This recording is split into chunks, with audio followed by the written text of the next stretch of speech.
구약성경 357쪽 여호수아 24장 14절과 15절의 말씀 제가 받들어 읽겠습니다. 그러므로 이제는 여호와를 경외하며 온전함과 진실함으로 그를 섬기라. 너희의 조상들이 강 저쪽과 애굽에서 섬기던 신들을 치워버리고 여호와만 섬기라. 만일 여호와를 섬기는 것이 너희에게 좋지 않게 보이거든 너희 조상들이 강 저쪽에서 섬기던 신들이든지 또는 너희가 거주하는 땅에 있는 아모리 족속의 신들이든지 너희가 섬길 자를 오늘 택하라. 오직 나와 내 집은 여호와를 섬기겠노라 하니. 아멘. 작년 9월 마지막 주에 여호수아 1장을 설교했습니다. 지난 4개월 동안 여호수아 강의를 하였고 오늘 드디어 여호수아 마지막 장인 24장을 설교하게 되었습니다. 모세가 신명기 마지막 장에서 죽었듯이 여호수아도 이 여호수아 마지막 장에서 죽습니다. 거기 29절 말씀 한번 보시면 이 일 후에 여호와의 종 눈의 아들 여호수아가 110세에 죽음에. 이 구절에서 우리가 알 수 있는 사실은 여호수아가 110세의 나이로 하나님의 부르심을 받았다는 것과 함께 여호수아가 여호와의 종이라는 그런 호칭을 받았다는 것이에요. 원래 여호수아 1장 1절을 보면은 여호수아는 여호와의 종으로 시작하지 않았어요. 여호수아 1장 1절 말씀 보시면 여호와의 종 모세가 죽은 후에 여호와께서 모세의 수종자 눈의 아들 여호수아에게 말씀하여 이르시되. 그러니까 여호수아 처음 시작할 때는 모세의 수종자에 불과했어요. 모세의 수종자로 시작한 여호수아가 임종 때에는 모세와 동일하게 여호와의 종이라는 호칭을 받게 되었는데 여호수아가 이런 평가를 받은 이유는 여호수아가 처음부터 끝까지 하나님의 명령에 철저하게 순종했기 때문에 그래요. 지금 110세에 이 마지막 임종을 앞둔 이 여호수아에게 하나님께서 마지막 명령을 내리시는데 그 명령까지도 여호수아가 순종을 해요. 그 명령은 뭐냐? 이스라엘 모든 지파를 세겜으로 소집하라는 명령이었어요. 거기에 24장 1절 한번 보시면 여호수아가 이스라엘 모든 지파를 세겜에 모으고 이스라엘 장로들과 그들의 수령들과 제사장들과 관리들을 부르매 그들이 하나님 앞에 나와 섬지라. 왜 하나님께서 이스라엘 모든 지파를 세겜에 모으라는 명령을 이 여호수아에게 내렸냐면요. 이 이스라엘 백성들이 우상을 버리고 하나님만을 사랑해야 되는데 지금 그렇게 하지 못하고 하나님도 사랑하고 우상도 섬기고 있습니다. 그래서 하나님께서 이 세겜이라는 장소는 어떤 장소냐?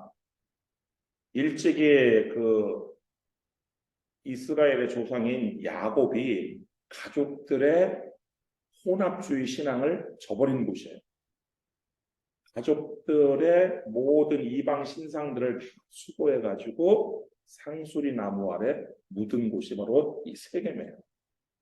그래서 이 세겜에다 이스라엘 즉 혼합주의 신앙을 가지고 있는 이스라엘 모든 지파를 불러 모으라는 것이 하나님의 명령인데 여호수아는 바로 그 명령까지도 이제 110세의 거동도 불편해서 여호수아가 그 하나님의 명령까지도 순종했어요. 그렇기 때문에 여호수아는 여호와의 종이라는 칭호를 듣게 된 것인데 이스라엘 12지파를 다 불러 모은 그것에는 레위 지파도 포함되었어요. 그래서 레위 지파도 다 불러 모았고 이 레위 지파는 광야에서와 같이 지금 실로에 있는 성막을 어깨에 메고 어깨와 모든 성물들을 어깨에 메고 이 세겜에 도착했어요. 그래서 일찍이 야곱이 혼합주의 신앙을 버리고 이방 신상들을 묻은 그 상수리 나무 옆에다가 성막을 쳤어요. 성막을 치고 이제 그 특별히 이스라엘의 지도자들, 장로, 수령, 재판장과 관리들을 성막 앞으로 불러 모았어요. 그런 다음에 여호수아는 이제 이스라엘 그 지도자들, 백성들을 대표하는 지도자들에게, 곧 백성에게 이르는 거랑 똑같은 것이죠. 그들에게 하나님의 말씀을 대언해요. 하나님의 말씀을 그냥 뭐 전하는 게 아니라 하나님의 말씀을 자기 멋대로 자기가 이렇게 뭐 각색해서 얘기하는 것이 아니라 하나님의 말씀을 그대로 날 것 그대로 전해요. 대언해요. 2절 말씀 보시면 여호수아가 모든 백성에게 이르되 이스라엘의 하나님 여호와께서 이같이 말씀하시기를, 그리고 이제 그 다음부터는 진짜 하나님의 말씀을 대언하는 거예요. 지금 옛적에 너희의 조상들 곧 아브라함의 아버지 나홀의 아버지 데라가 강 저쪽에 거주하여 다른 신들을 섬겼으나, 여기서 강은요 요단강이 아니라 유브라데 강이에요. 유브라데 강 건너편 메소포타미아에 그 데라가 살면서 우상을 섬겼거든요. 거기서 하나님께서 이제 불러내신 거예요. 그래서 하나님의 그 말씀이 그 2절부터 시작해가지고 쭉 해서 어디까지 나오냐면 13절까지 이어지는 거예요. 이건 순전히 하나님의 말씀을 여호수아가 그대로 대언하는 거예요. 근데 이 내용을 보면은 이스라엘의 역사를 하나님께서 말씀을 하시면서 그 가운데 하나님께서 어떻게 구원하였고 어떻게 인도하였고 어떻게 은혜를 베풀었고 어떻게 축복했는지를 역사를 통해서 쭉 설명해요. 이스라엘 역사의 시작은 하나님께서 아브라함을 부르신 것으로부터 유브라데강 저쪽 메소포타미아 지역에서 우상을 섬기던 그곳에서 아브라함을 이끌어낸 것으로부터 시작을 하는데, 그 다음에 하나님께서는 또 애굽에서 이스라엘 백성들을 또 인도해 내셨고, 이제 지금 이 출애굽 2세대에게 지금 가나안 땅과 성읍들을 주었단 말이에요. 그 역사를, 그 기나긴 역사를 짤막하게 그 핵심만 하나님께서 백성들한테 상기시켜요. 그래서 이 백성들은 지금 어떤 호사를 누리고 있느냐? 이런 호사를 누리고 있어요. 13절 말씀 보시면 내가 또 너희가 수고하지 아니한 땅과 너희가 건설하지 아니한 성읍들을 너희에게 주었더니 너희가 그 가운데 거주하며 너희는 또 너희가 심지 아니한 포도원과 감람원의 열매를 먹는다 하셨는데, 지금 이스라엘 백성들은요 자신들이 전혀 수고하지 아니한 열매를 먹고 있어요. 자신들이 개간도 아니한 땅을 갖게 되었고, 자신들이 짓지 아니한 큰 집을 갖게 되었고, 자신들이 심지 아니한 각종 과실들을 먹는 그런 호사를 누리고 있어요. 이게 다 하나님의 은혜죠. 하나님께서는 하나님의 은혜를 다시 되새겨보라고 이렇게 여호수아를 통해서 말씀을 하시고 있어요. 그런데 왜 이 백성들이 이런 하나님의 은혜에도 불구하고 자신들의 부모가 섬기던 애굽의 신들, 그리고 자신들의 조상이 섬기던 그 메소포타미아 신들을 버리지 아니하고 여전히 섬기고 있느냐 이거예요. 그래서 이 여호수아는 지금 이들에게 이제 하나님의 말씀을 그대로 대언한 다음에는 이제 여호수아의 입에서 나오는 여호수아의 이제 메시지인데, 여호수아는 이제 도전하는 거예요. 혼합주의 신앙을 버리라. 14절 말씀 보시면 하나님께서 너희들을 이렇게 이끌어내서 지금 너희들에게 이러한 복과 은혜를 주셨는데, 그러므로 이제는 여호와를 경외하며 온전함과 진실함으로 그를 섬기라. 하나님도 섬기고 다른 신도 섬기는 그런 반쪽짜리로 하나님을 섬기지 말고 온전함과 진실함으로 섬겨라. 너희의 조상들이 강 저쪽과 유브라데 강 저쪽 메소포타미아예요. 메소포타미아 지역과 애굽에서 섬기던 신들을 치워버리고 여호와만 섬기라. 지금 이렇게 여호수아가 이 혼합주의 신앙을 가지고 있는 이 백성들에게 도전을 하는 거예요. 이게 참 당시 사람들 생각에는요, 이거 참 웃긴 얘기예요. 오늘 우리에게는 그래도 우리가 신앙생활을 했기 때문에 오늘 우리에게는 이게 당연하다고 생각되는 건데 당시 세상의 그 분위기는 모든 민족들은 다 여러 신들을 섬기는 다신교 신앙을 갖고 있었어요. 모든 민족들이. 다신교 신앙, 그걸 혼합주의라고 말하는 것조차 이해가 안 되네라고 생각하는 그 당시 보편적인 관습이 바로 다신교 신앙이에요. 이 신도 섬기고 저 신도 섬기고. 그래서 내가 한 신을 더 보태는 거 아무런 문제가 없어요. 거기야 여호와 하나님을 섬기는 거 보태는 거 문제가 없어요. 그런데 하나님께서는 나는 질투하는 하나님이다 라고 자신을 계시하시면서 너는 나 외에는 다른 신들을 내게 두지 말라 이렇게 명령하시면서 이스라엘 민족에게 오직 하나의 일신교 신앙을 요구하셨단 말이에요. 지금 이 여호수아도 바로 그것을 지금 백성들한테 요구를 하는데 이게 얼마나 당시 문화에서는 이게 굉장히 파격적이고 충격적인 거예요. 오늘날 일부 일처제는 당연하게 여겨지죠. 한 사람의 남자, 한 사람의 여자와 결혼하는. 그러나 100년 전만 올라가도요. 구한말에요. 남자들이 본처 외에 여러 첩을 두는 것은 당연했어요. 근데 그때 교회가 뭐라고 가르쳤느냐? 창세기 2장 14절 말씀에 따라서 이러므로 남자가 부모를 떠나 그의 아내와 합하여 둘이 한 몸을 이룰지로다. 이 말씀에 따라서 남자는 오직 한 여자와 결혼해야 된다고 가르쳤어요. 얼마나 굉장히 그 당시 사회적 통념하고 맞지 않는 성경 말씀이 참 맞지 않는 그거를 선교사들이 와서 가르쳤고 교회가 그거를 법으로 제정하기 시작했어요. 조선감리교회가 1895년에 어떤 결정을 내리느냐, 일부 다처자는 세례를 줄 수 없다. 일부 다처자의 세례 금지를 결정해요. 그리고 그래서 그 결정에 따라서 첩을 가지고 있는 사람이 교인이 되려면 먼저 첩을 내보낸 후에 세례를 받을 수 있었어요.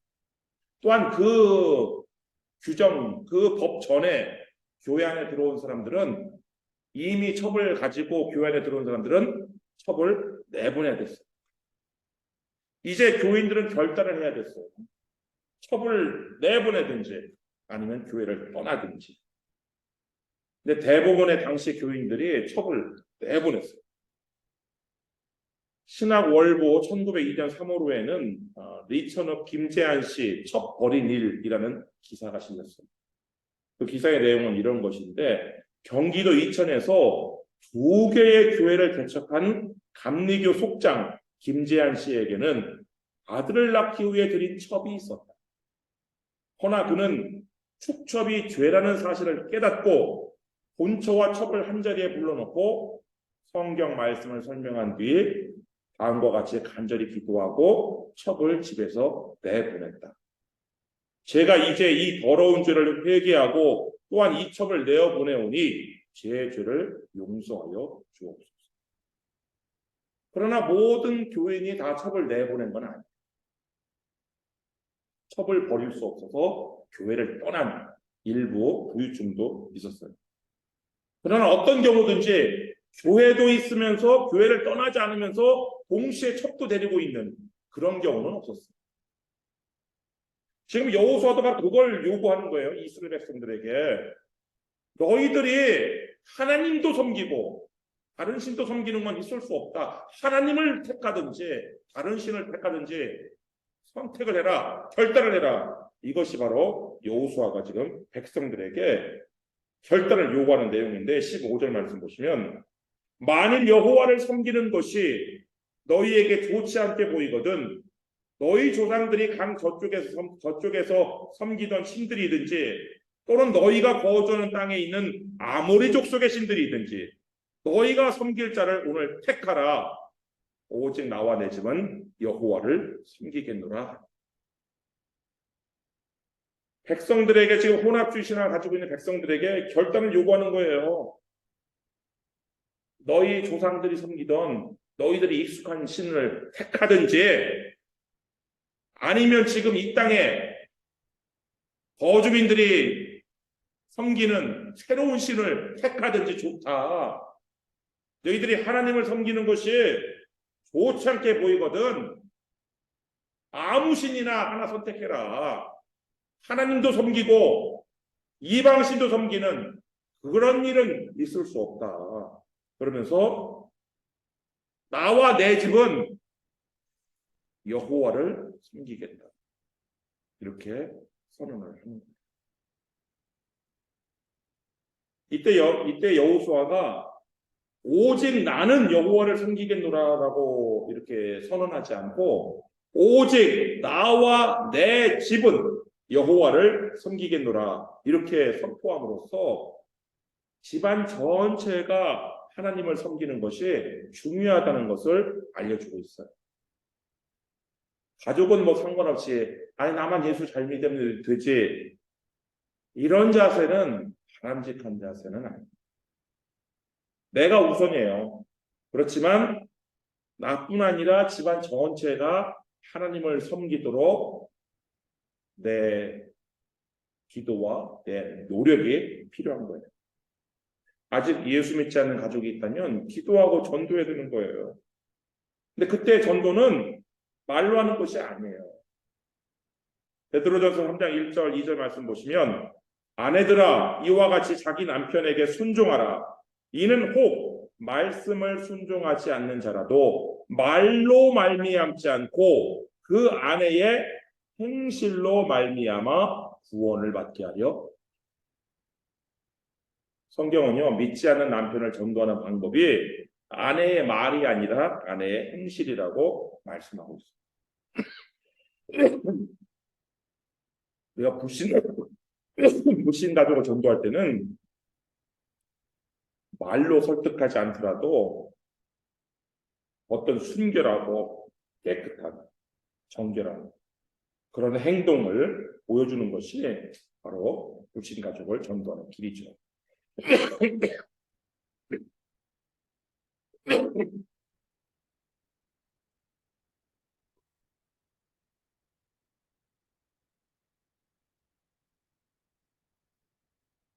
이 혼합주의 신앙을 버리고 하나님을 선택하든지 뭐 아모리 족속의 신들을 선택하든지 이 결단을 촉구한 이 여호수아에게 이 백성들이 뭐라고 대답하냐면요. 이렇게 대답해요. 16절 말씀 보시면 백성이 대답하여 이르되 우리가 결단코 여호와를 버리고 다른 신들을 섬기기를 하지 아니하오리니. 이 백성들은요 혼합주의 신앙을 버리겠다라고 얘기해요. 그리고 여호수아처럼 우리도 하나님만 섬기겠다고 이야기를 해요. 근데 여호수아가 이 백성들의 말을 100% 신뢰하지 않아요. 19절 말씀 보시면 여호수아가 백성에게 이르되 너희가 여호와를 능히 섬기지 못할 것은 그는 거룩하신 하나님이시요 질투하시는 하나님이시니 너희의 잘못과 죄들을 사하지 아니하실 것이리라. 그러면서 너희들이 지금 한 그 약속을 너희들이 어겼을 때에 어떤 일들이 일어나는지를 경고를 해요. 만일 너희가 여호와를 버리고 이방신들을 섬기면 너희에게 복을 내리신 후에라도 돌이켜 너희에게 재앙을 내리시고 너희를 멸하시리라. 너희들이 지금 하나님만 섬기겠다라고 약속했지만 너희들이 그 약속을 저버리는 순간 너희들에게는 재앙과 멸망이 닥칠 것이라고 이 여호수아가 경고를 해요. 이 이스라엘 백성들은요 지금 다 할례를 받았어요. 길갈에서 할례의 표시를 가지고 있는 사람들이에요. 하나님의 백성이라는 표시를 가지고 있었고 가지고 있는 사람들이고 또 지금 하나님의 복을 받아가지고 짓지 아니한 큰 집에 살면서 심지 아니한 과실을 먹는 그런 복을 받으면서 살고 있지만 그 후에라도 재앙과 멸망이 닥친다는 거예요. 왜 그러느냐? 하나님께서는요 용서하지 아니하시는 분이기 때문에 그래요. 우리가 용서하시는 하나님에 대해서는 참 많이 들어서 알고 있어요. 근데 용서하지 아니하시는 하나님은 다소 생소하고 듣기 거북한 내용이죠. 그렇지만 성경은 용서하지 아니하시는 하나님에 대해서도 분명하게 말씀하고 있어요. 19절의 말씀 보시면은 그 19절 마지막에 너희의 잘못과 죄들을 사하지 아니하실 것입니다 라고 하셨을 뿐만 아니라 출애굽기 23장 21절 말씀 보시면 너희는 삼가 그의 목소리를 청종하고 그를 노엽게 하지 말라. 그가 너희의 허물을 용서하지 아니할 것은 내 이름이 그에게 있으니. 용서하지 아니하는 것에 대해서 말씀하고 있습니다. 또 베드로후서 2장 4절로 6절 말씀 보시면 하나님이 범죄한 천사들을 용서하지 아니하시고 지옥에 던져 어두운 구덩이에 두어 심판 때까지 지키게 하셨습니다. 옛 세상을 용서하지 아니하시고 오직 의를 전파하는 노아와 그 7 식구를 보존하시고 경건하지 아니한 자들의 세상에 홍수를 내리셨습니다. 소돔과 고모라 성을 멸망하기로 정하여 죄가 되게 하사 후세에 경건하지 아니할 자들에게 본을 삼으셨습니다. 하나님께서는 이미 용서하지 아니한 예를 이 베드로 사도가 이야기를 하고 있어요. 죄 지은 천사들, 대홍수 이전의 고대 문명과 경건하지 않은 자들의 옛 세계, 그리고 소돔과 고모라, 이런 대표적인 예만 들어서 하나님께서 용서하지 않는 것에 대해서 이야기하고 있어요. 여러분, 하나님께서는요 인자를 천대까지 베푸시면서 우리의 악, 우리의 과실, 우리의 죄를 용서하는 분이셔요. 그게 기본이에요. 그렇지만 우리가 짓는 우상 숭배의 죄는 용서하지 않으세요. 이스라엘 백성이 혼합주의 신앙을 저버리지 아니하고 계속하여 우상을 숭배하면 하나님께서는 이들의 죄를 용서하지 아니하시고 재앙을 내려 멸망시키신다는 거예요. 여호수아의 이러한 경고에 이스라엘 백성은 강하게 두 번째로 또 다짐을 하는 거예요. 하나님만 섬기겠다라고 21절 말씀 보시면 백성이 여호수아에게 말하되 아니니이다 우리가 여호와를 섬기겠나이다 하는 점. 여호수아가 너희들 한 말 하나님 섬기지 못할 것 같은데 라고 했더니 아니라고 우리가 하나님 섬기겠다. 그러자 여호수아가 백성들에게 그러면 너희들의 그 다짐에 합당한 회개에 합당한 열매를 요구를 해요. 21절 말씀 보시면 23절 말씀 보시면 여호수아가 이르되 그러면 이제 너희 중에 있는 이방 신들을 치워버리고 너희의 마음을 이스라엘의 하나님 여호와께로 향하라. 그래, 너희들이 그렇게 정말 너희들의 다짐이 확실하다면 너희들 가운데 있는 이방 신들을 버려라. 아마 이들은 다 알고 역사적인 이야기, 지금 이 성막 옆에 있는 이 상수리 나무 아래에 무엇이 묻혀 있는지 이미 알고 있었을 거예요. 그 아래에 무엇이 묻혀 있었냐면 야곱이 가족들의 모든 신상들을 수거해서 파묻은 그 혼합주의 신앙을 버린 그것이 상수리나무 아래 있는 것을 알았기 때문에 지금 여호수아가 뭘 얘기하는지 봤습니다. 그러자 백성이 세 번째로 강하게 다짐을 해요. 24절 말씀 보시면 백성이 여호수아에게 말하되 우리 하나님 여호와를 우리가 섬기고 그의 목소리를 우리가 청종하리이다. 세 번씩이나 백성이 굳게 헌신을 다짐을 하니까 이제 여호수아가 백성들과 언약을 새롭게 갱신을 해요. 25절 말씀 보시면 그날에 여호수아가 세겜에서 백성과 더불어 언약을 맺고 그들을 위하여 율례와 법도를 제정해요. 언약식을 체결해요.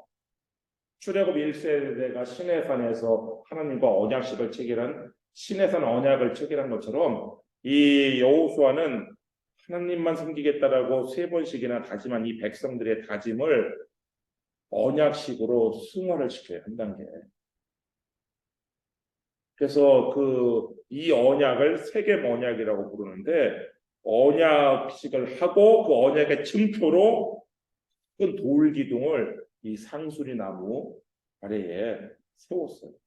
26절 말씀 보시면 여호수아가 이 모든 말씀을 하나님의 율법책에 기록하고 큰 돌을 가져다가 거기 여호와의 성소 곁에 있는 상수리 나무 아래에 세우고 지금 여호수아는 기록도 했어요.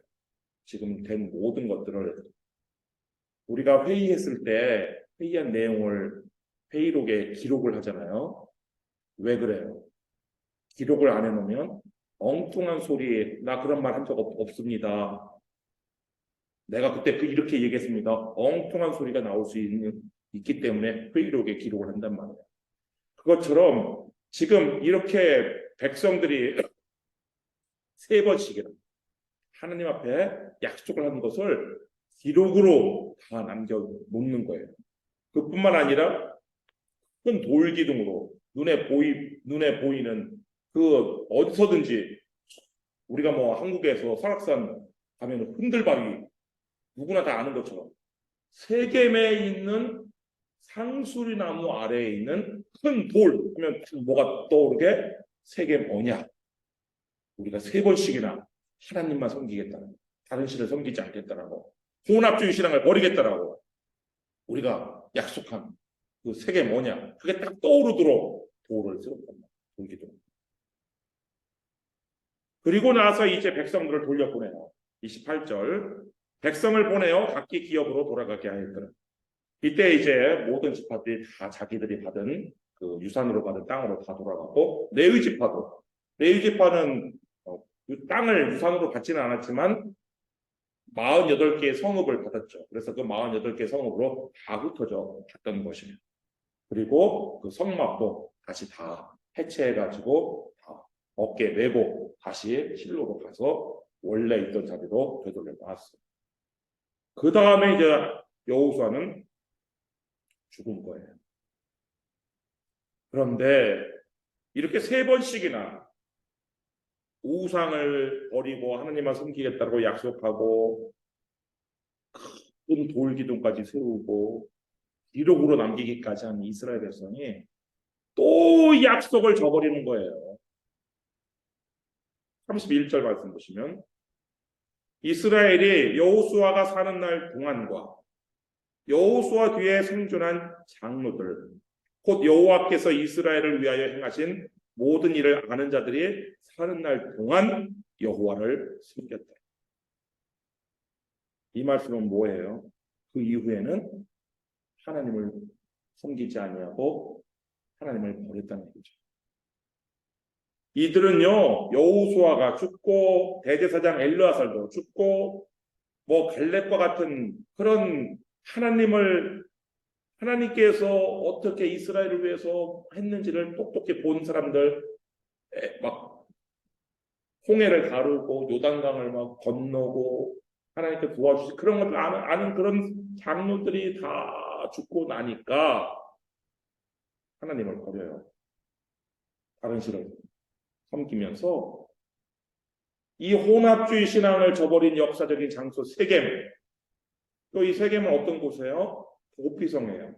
도피성으로 레위 사람들에게 주어진 성읍이에요. 그래서 레위 사람들이 거주하는 성읍. 바로 이 성읍에 세겜 언약을 세운 증표가 있는 그 큰 돌기둥이 그 상수리 나무 아래에 있는 이 세겜에다가 바알 신전을 세워요. 사사기 9장 4절 말씀 보시면 바알브리 신전에서 은 70개를 내어 그에게 주매 아비멜렉이 그것으로 방탕하고 경박한 사람들을 사서 자기를 따르게 하고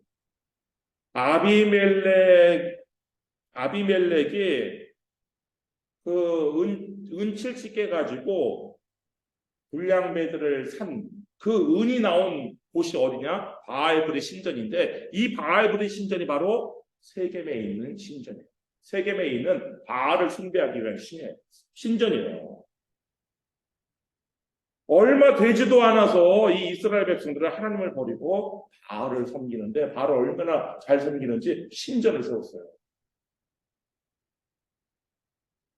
하나님께서는 하나님만 섬기겠다라고 3번씩이나 다짐하고 결심한 이 이스라엘 백성들이 하나님을 버리고 우상을 선택하자 이스라엘을 용서하지 않았어요. 그래서 이스라엘을 아수르에게 멸망당하게 하세요.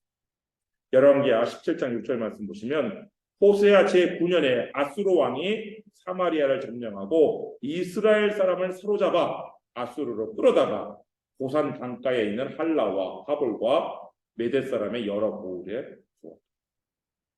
또 하나님도 섬기고 우상도 섬겼던 이 북왕국 이스라엘 사람들은요 아예 하나님을 버렸고 이 남왕국 유다 사람들은 하나님도 섬기고 왜냐하면 예루살렘에 성전이 있으니까 하나님도 섬기고 우상도 섬겼던 이 혼합주의 신앙을 버리지 아니한 이 남유다 백성도 하나님께서 용서하지 않았어요.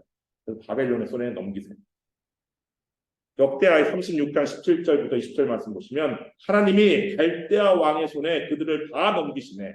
그가 와서 그들의 성전에서 칼로 청년들을 죽이며 청년 남녀와 노인과 병이 약한 사람을 긍휼히 여기지 아니하였으며 칼에서 살아남은 자를 그가 바벨론으로 사로잡아가매 무리가 거기서 갈대아 왕과 그의 자손의 노예가 되어 아사국이 통치할 때까지 이릅니다. 애굽의 노예에서 해방되었던 이스라엘이요 우상 숭배를 저버리지 아니하고 혼합주의 신앙을 고수한 결과 다시 노예로 전락하는 것이 이스라엘의 역사입니다. 여러분 하나님의 용서와 긍휼을 남용하거나 오용하시면 안 돼요. 여러분의 죄, 여러분들이 회개하면 하나님께서 용서해 주시지만 여러분들이 우상 숭배를 버리지 아니하고 혼합주의 신앙을 고수한다면 하나님께서는 여러분을 용서하지 않으세요. 여러분에게 복을 내리시는 후에라도 돌이켜서 재앙을 내리세요.